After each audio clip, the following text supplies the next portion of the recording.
Hey, in this tutorial we're going to take a look at making commits, staging and unstaging changes. So the first thing is to have a repository open, like I have here, and then once you've made some changes on the disk, you should get this new line at the top saying you have so many changes in your working copy.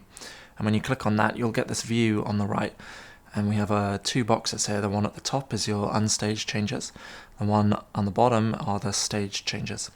So you can stage all the changes by just clicking this button, and now everything is staged. And you can unstage again by clicking the button.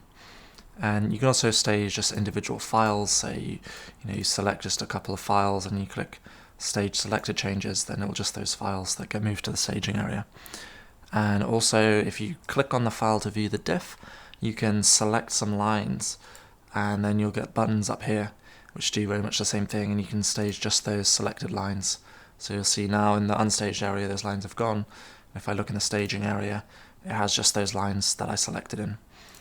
So once you have your stage changes ready and you're happy with it, you just type in a message in this box and then click commit changes, and then that should just make the commit for you.